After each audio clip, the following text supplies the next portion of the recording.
back again. Parts haven't arrived yet. I'm still waiting on the other parts, but something that's been annoying me that I really thought I could just get out of the way because I was bored today is headlight restorers. This was like 15 bucks at AutoZone. No clue how well it works, but we're about to find out. Another thing I guess I could do is take this cover off because it's bent. So I mean, if I just take the cover off, leave the license plate, it'll be fine. So might as well do that. I know the rear is pretty bent too, so actually rear is fine. So I'll do that and clean it up because I know the fronts need the polishing. So let me get this all kit out and set up. First things first, got my hand dandy ancient snap on.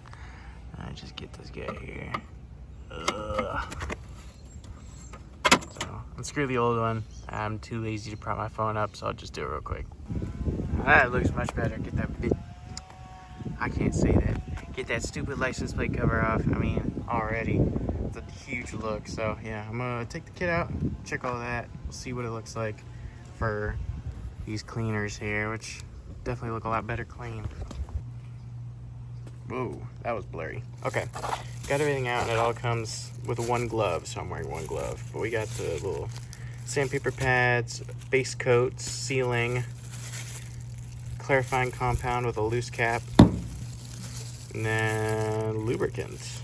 And then, yeah, all the instructions on here, which is a little annoying, but I think one thing that isn't in the kit that I need is, I don't care about masking tape, but then we need a cotton cloth. Restore only one lens at a time. Yeah, makes sense. If lens turns clear, step 2, blah, blah, blah, blah. Okay. So let me grab a cloth and stuff like that and get started at least. Okay, gotta apply this stuff. Ew. I'll pick that up later, don't worry. So a little cloth here on there, and then give it a good rub.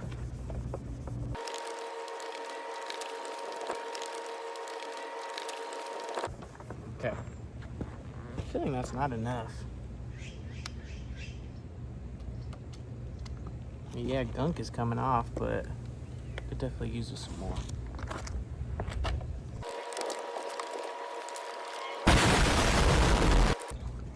This hurts. Oh God, this hurts.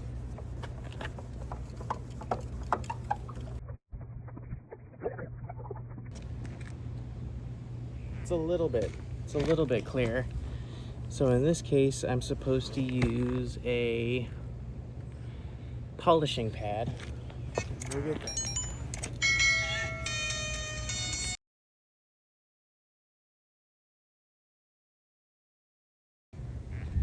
Yeah, there's a difference.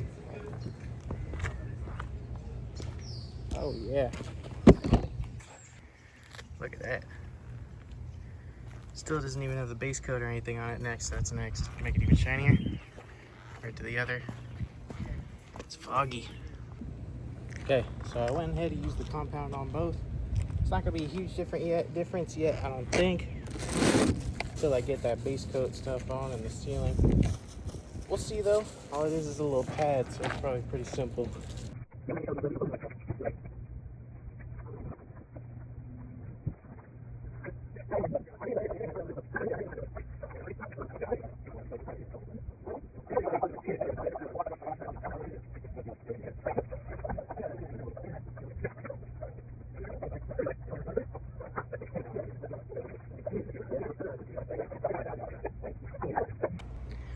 After the clean, not looking too bad, not looking great.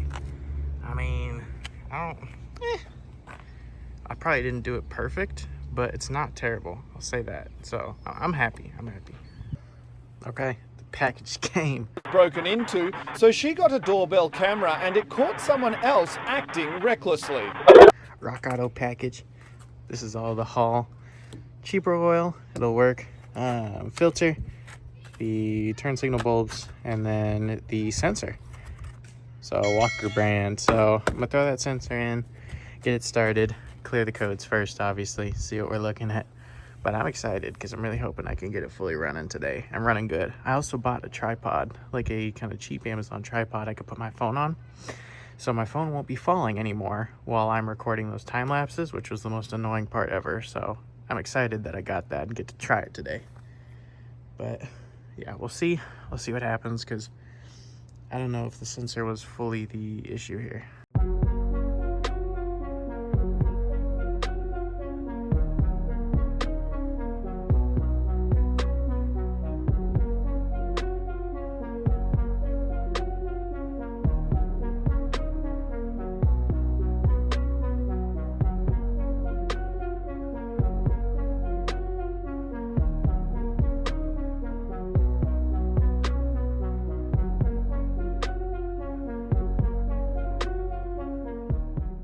Okay, I got everything together. I put the sensor in. I put this EGR solenoid back in, made sure all these hoses were connected. So let me get inside and kind of start it.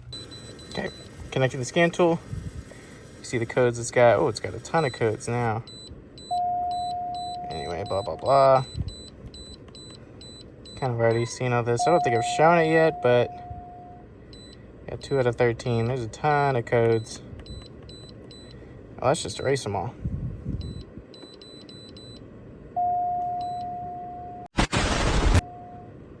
Okay.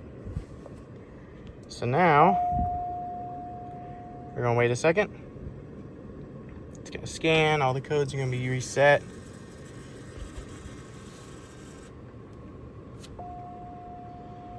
Okay, any second now. There it goes. Nothing's set, let's go.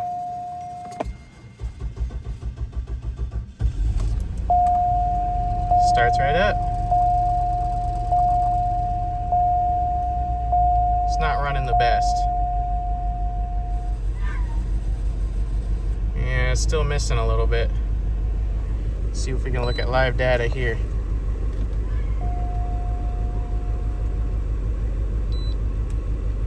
Open loop. No fuel trim information.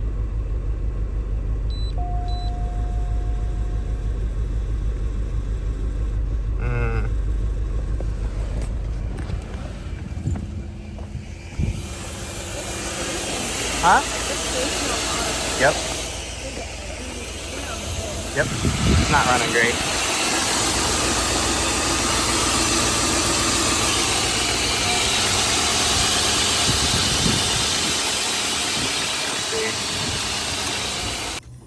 So after some digging, still running rough, still showing a cam sensor code, but a new one popped up for the O2 sensor heater circuit. It's not an O2 sensor code, but it's a heater code. So I find that very interesting. I'm gonna have to do some digging. I'm definitely gonna inspect the wiring, because what I believe is that both the cam and the heater are are wiring issues, because I think their code's based on, like, you know, some issues with the wiring. I have a feeling that maybe wires got pinched, wires got damaged, bad ground between both of those circuits. I'm gonna have to figure it out. I might buy the all data information for this so I can actually color code each of these wiring diagrams. I'm not completely sure if that would even be the issue, but it wouldn't hurt to look. It's like, what, 20 bucks for the month? So that might be something I do. But yeah, I'm definitely gonna trace the wires back, kind of see a place they both intersect. I have to jack up the car and look, but it definitely ran better. So I don't know if you could tell, but it did run better, but it surged, not as hard. But yeah, it definitely didn't run as good. It surged, but there's some progress. And obviously we've done the cheap, simple repairs first. So yeah, we're gonna have to figure this one out still. Back to the drawing board.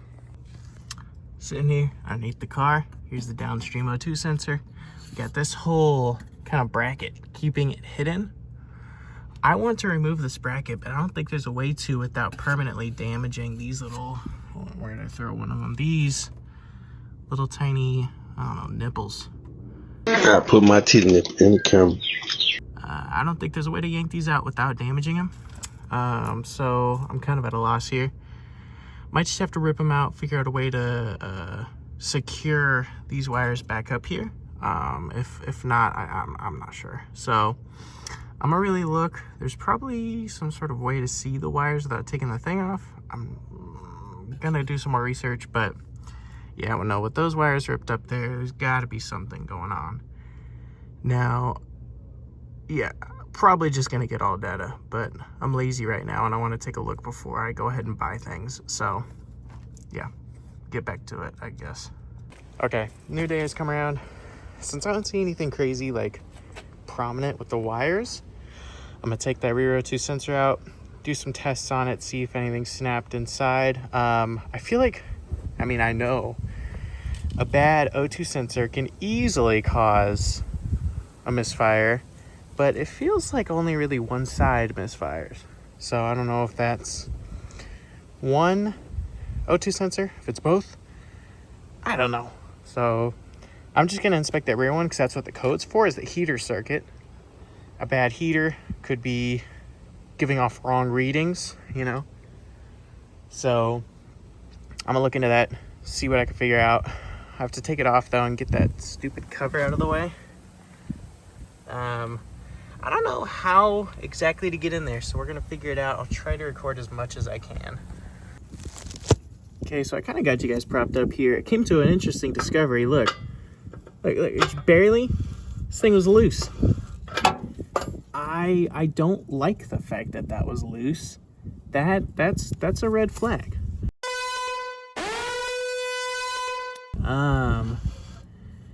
Whether it was loose because somebody was working on it or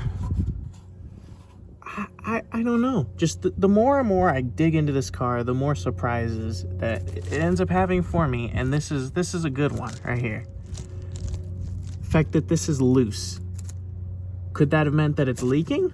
Possibly, but I'd still want to take it out since I'm down here anyway. So let me get it out and look at it, because that's crazy. I don't even know what to say about that. Okay, I have you guys on the floor here, but one thing I can never understand is why any sort of luxury car brand, whether it's BMW, whether it's Cadillac, whether it's sometimes even Infiniti, they could have the most overcomplicated clips in the world, because there's this blue locking tab right here that's attached to this set of wires. Why can't we just do a normal clip and then I pull it out? I don't understand. Now what? Oh, there it goes. You see, that's so overcomplicated rather than just pulling on it. Okay, so we found the source of our O2 sensor code, but I don't think that this necessarily, replacing this isn't gonna fix the car. I know that this was caused by something. And, you know, the O2 sensors don't just dent and melt themselves on their own. What probably happened is the previous owner who was driving it started running terribly. They just kept driving it and driving it and driving it and driving it until eventually it melted. It backfired enough maybe into the catalytic converter area to literally melt this one right here. So unfortunately, my next step is going to be inspecting Bank 2's O2 sensor, which, from what I know, is going to be a headache to get to. You know, that's one thing about these Northstars, is they're a nightmare to work on. And that's what a lot of people say is, oh, I tell people, oh, I'm doing this project, this is what I'm doing. They're like, good luck. I'm probably going to need it because somewhere down there is that O2 sensor. Let me prop up the hood and then I'll see if I can kind of get to it. Okay, so unfortunately, oh man, my hand was right in the way there. We got this right here is the wiring harness. You got the little connector right here, which means directly down there, I can't even see it on camera, is the O2 sensor. Somehow we're gonna have to get down in there. I know there's tools specifically like little claw's foots, or I call crow's feet. I think I have a couple. Maybe I can find the right one. Moments like these, having the right tool is literally saving me, because I found a 7/8. Fits right here. All I got to do is kind of get the foot around it and then have like 5 extensions all stacked on top of each other, so that way I can break it out. I'm not going to be able to see anything while I'm in there, and that's the worst part. It's just like feeling my way around to something I can't even reach. So I'm literally just going to be grabbing it by the wire, basically. So I'll prop up the camera and I'll start trying. Hey, that's a really good angle, actually. You can really get a good vision. I love this tripod I bought, by the way. It was like 30 bucks on Amazon. I probably already said that. But actually a lifesaver for stuff like this. So I got my extra large extension with the tool. Should hopefully be able to weasel my way in there. But we'll find out if I need a swivel socket. And if I do, I'm going to have a nightmare doing this. But I could probably get, and I might just take this out of the way first, because this would free up a lot of space if it's out. I already took it out though. I don't want to take it out again because I'm lazy. So I'm really hoping I won't. I'll be able to get to it. This connector is easy though. I don't have to be upside down to get it off. So I'm gonna start on that right now.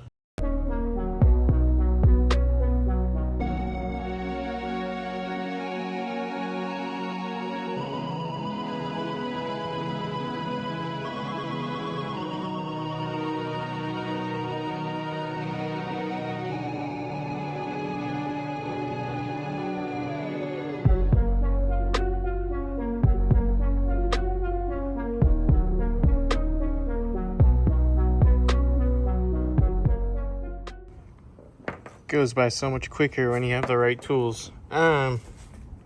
This is fouled by gas, and it stinks of gas, and yeah, running a while with a misfire definitely isn't good for the longevity of this guy here. So yeah, I know for sure that these are products of the original issue. I know that these aren't specifically the issue.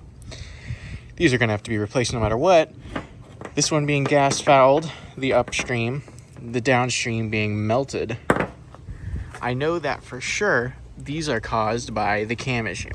And the fact that the cam issue wasn't fixed when I replaced the sensor, I'm probably going to have to trace these wires back and figure out, I don't know if there's a cam sensor fuse.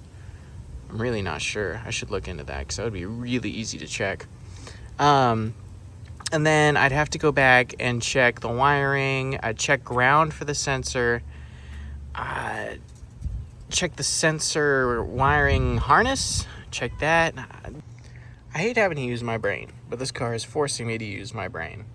So I'm gonna search online to see if any fuse in here or in there corresponds to the sensor. I don't know what this is, but the wires might be connected. See, I don't even know. I gotta do some research. I'll be right back. Come over here with me real quick. Let me show you. I'm gonna go take a look at this connect. You can feel that there? Mm-hmm. Somebody's got a turbo diesel and they think they're cool. Anyway, let's move on here. Tighten this up. Let me check this connector. I'm gonna check voltages, which means I'm gonna have to jump it, and I'm gonna have to set the thing here on. So let's see here.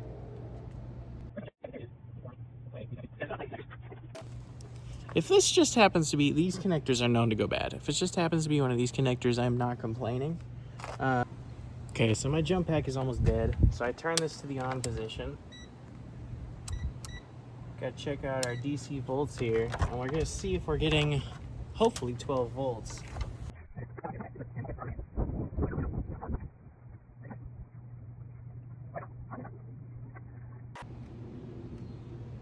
Yeah, no, I'm not seeing anything. Whether or not that's my jump pack or not, I don't know yet. So maybe I'll connect my big one up and see if those numbers change. Okay, based on my small test I did, I don't think the connector's good. So what I'm gonna do is I'm definitely gonna order new O2 sensors on Rock Auto because I'm cheap. And then I'm gonna order new connectors. It's really hard to get down there, so I'm gonna have trouble crimping the new ones on at least. I'm gonna try to, but it might be really hard. So I'm gonna order a new Rock Auto cart, and then we'll kind of see from there. This thing is becoming more of a headache than I thought. Well, I take that back, actually. This is becoming what I expected it to. I'm having fun doing it, so I guess it's not a bad thing at all. it's just work, and I'm actually having to use my brain, and that's something that, you know, comes with it, I guess. So yeah, we're gonna have to get into it, figure it out one step at a time is what I'm getting to here.